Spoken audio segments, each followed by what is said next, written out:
Bueno, seguramente es uno de los más importantes días, no sé cómo el de Tibor, pero mío de mi carrera, ¿no? Tener esta oportunidad de estar aquí y jugar por Barça. Y yo creo que sabíamos los dos que va a ser, que será difícil, ¿no? Porque Barcelona tiene estos retos, ¿no? Que ganar todo y nosotros queremos en principio acostumbrarnos de estar aquí con estos compañeros que son todos muy buenos jugadores. Estoy orgulloso de estar aquí. Para mí es una oportunidad para crecer como jugador.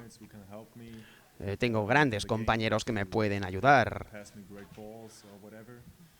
Es una buena oportunidad.